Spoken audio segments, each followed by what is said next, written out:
नमस्कार मैत्रिणींनो, श्री स्वामी समर्थ. मैत्रिणींनो, श्री स्वामी समर्थ महाराजांची नित्यसेवा नित्यपूजा नेमकी कशी करावी?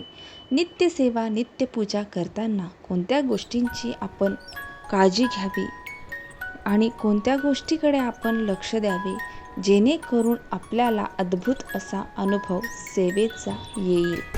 मैत्रिणींनो, जर आपण पहिल्यांदा स्वामी सेवा करायचा विचार केला असेल तर त्यामध्ये नेमक्या गोष्टीची कोणत्या आपण काळजी घ्यावी, कोणत्या गोष्टीचा त्या सेवेमध्ये समावेश करायलाच हवा, हे सर्व काही आज आपण जाणून घेणार आहोत.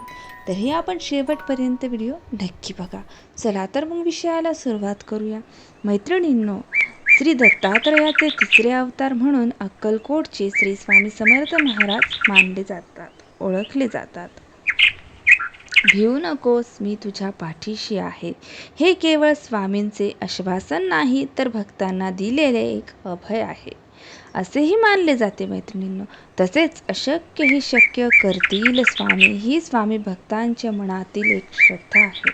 स्वामी पाठीशी नित्य उभे राहतात असा अनुभव हजारो भक्तांना आलेला आहे आणि त्यांनी तो सांगितला देखील आहे.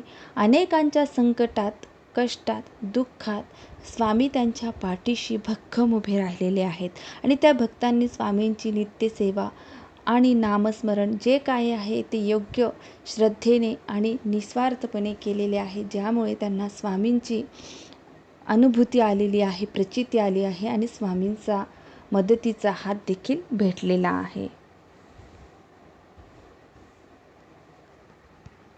तसेच अनेक जण आपापल्या परीने स्वामींची सेवा ही करत असतो, परंतु अनेकांना स्वामींची नित्यसेवा कशी करावी हे माहीत नसते. मग ते नित्यसेवेचे नियम जाणून घेतात व नित्यसेवा सुरू करायला लागतात.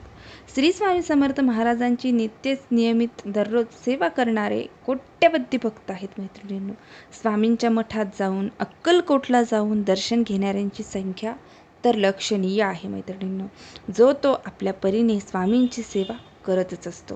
स्वामींचे पूजन, नामस्मरण, मंत्राचे जाप हे करतच असतात.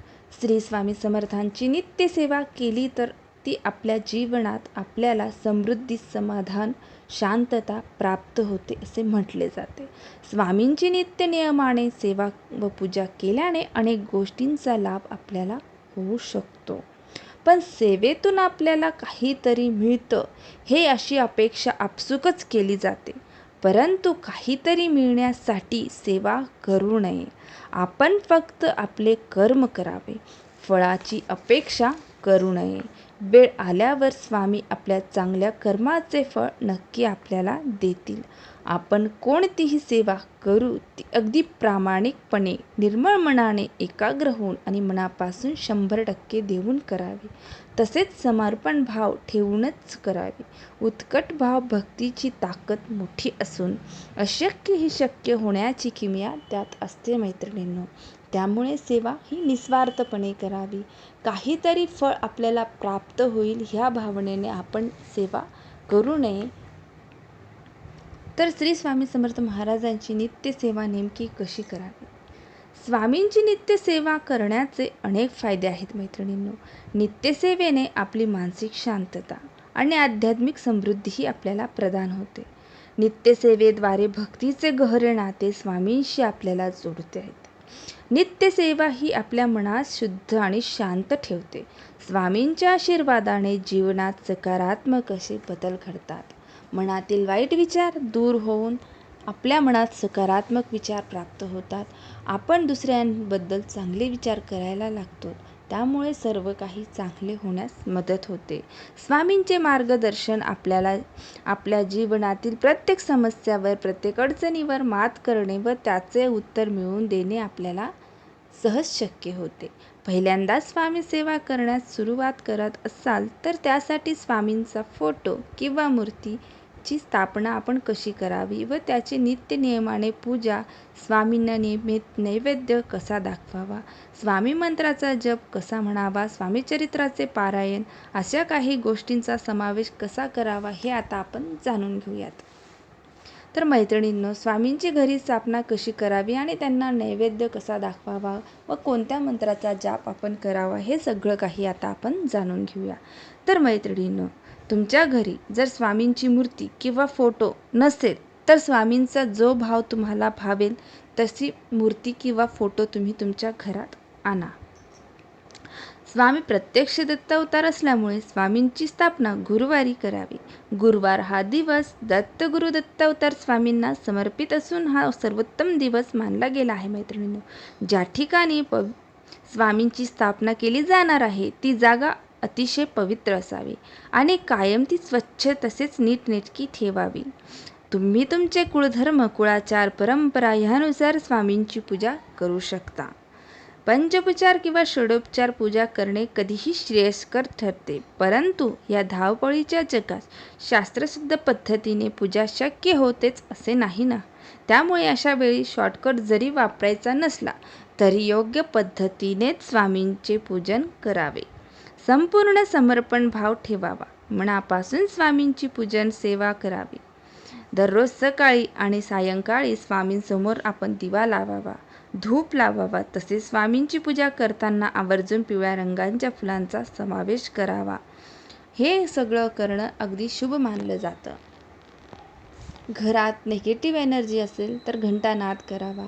संध्याकाळी दिवे लागण्याच्या वेळी घरात एक भीमसेन कापूर आणि त्याच्यात एक लवंग आणि थोडे अक्षदाचे दाणे आणि कडुलिंबाचा पाला टाकून त्याचा धूप घरात करावा, जेणेकरून आपल्या घरातील निगेटिव्ह एनर्जी कमी होईल.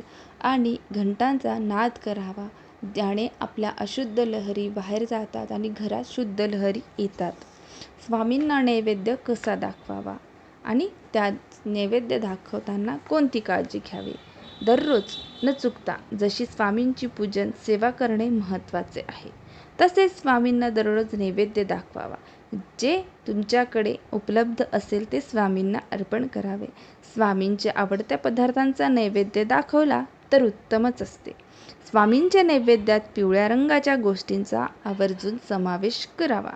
उदाहरण, पिवळा पेढा, पिवळ्या मिठाया, म्हैसूर पाक, जे तुमच्याकडे उपलब्ध असेल ते स्वामींना नैवेद्य म्हणून दाखवावे.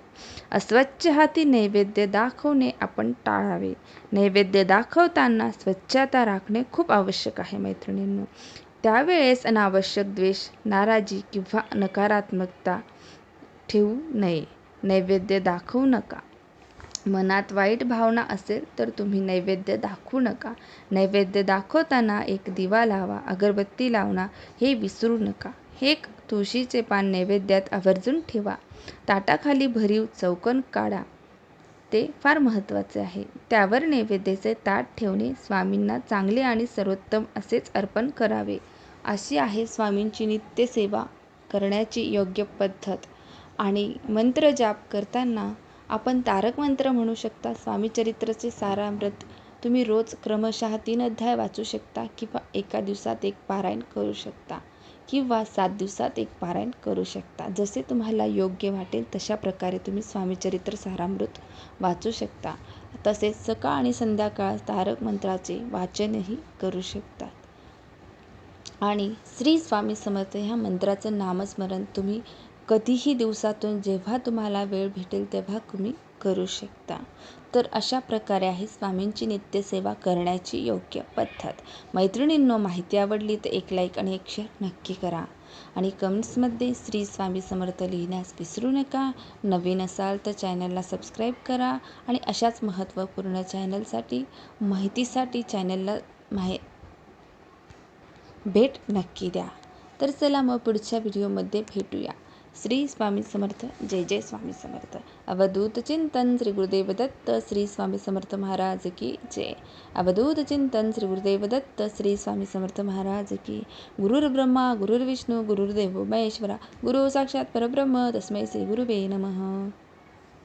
ब्रह्मानंदं परमसुखदं केवलं ज्ञानमूर्तिद्वन्द्वाद्वैतं गगनसदृशं तत्मदस्याहि लक्ष्यम् एकं नित्यं विमलमचलं सर्वधी साक्षिभूतं भावाद्वैतं त्रिगुणरहितं सद्गुरुं तं नमामि. गुरुर्ब्रह्मा गुरुर्विष्णू गुरुर्देवो महेश्वरा गुरु साक्षात् परब्रह्म तस्मै श्री गुरुवे नमः. श्री स्वामी समर्थ जय जय स्वामी समर्थ श्री स्वामी समर्थ जय जय स्वामी समर्थ श्री स्वामी समर्थ जय जय स्वामी समर्थ श्री स्वामी समर्थ जय जय स्वामी समर्थ श्री स्वामी समर्थ जय जय स्वामी समर्थ श्री स्वामी समर्थ जय जय स्वामी समर्थ श्री स्वामी समर्थ जय जय स्वामी समर्थ श्री स्वामी समर्थ जय जय स्वामी समर्थ.